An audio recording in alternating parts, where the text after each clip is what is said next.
പല അടവുകൾ ഉപയോഗിച്ച് വാളയാർ ചെക്ക് പോസ്റ്റ് വഴി പലതവണ ഞാൻ സ്പിരിറ്റ് കളിച്ചു. ഒരു നാൾ പിടിക്കപ്പെട്ടു. ചെക്ക് പോസ്റ്റുകളിൽ ഞാൻ പണം വാരി എറിഞ്ഞു.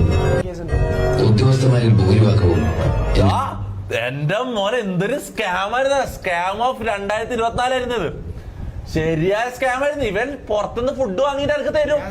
എന്റെ പറ്റിക്കും. ഞാൻ ഇവന് വീട്ടിലെ സാധനങ്ങൾ വാങ്ങാൻ വേണ്ടിട്ട് മാസം മാസം ഒരു ബഡ്ജറ്റ് കൊടുക്കും. ആ ബഡ്ജറ്റ് കൊണ്ട് നൈസായിട്ട് കറക്റ്റ് കണക്ക് കൂട്ടിട്ട് ഇവൻ പുറത്തുനിന്ന് സാധനം എത്തിക്കും. പോസ്റ്റുകളിൽ ഞാൻ പണം വാരി എറിഞ്ഞു. ആ ചെക്ക് പോസ്റ്റുകളിൽ ഞാൻ പണം വാരി എറിഞ്ഞു. ആ ഹോട്ടലിൽ പണം വാരി എറിഞ്ഞു നമ്മളെ പറ്റിച്ച്. ഉദ്യോഗസ്ഥന്മാരിൽ ഭൂരിഭാഗവും എന്റെ സ്വാധീന വലയത്തിലായി. പിന്നെല്ലാം അവരുടെ അനുഭവത്തോടെയായി. ഭാര്യയ്ക്ക് വീടായി, കാറായി, ലോറികളായി.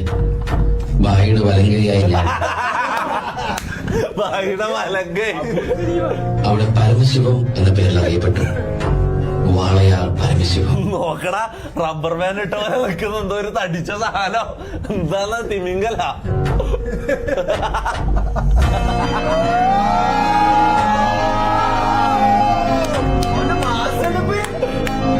മമ്മ സൈലന്റ് ആയിട്ട് ആടുന്നതിന് രോമാഞ്ചം എടുക്കാതെ ഇങ്ങനെ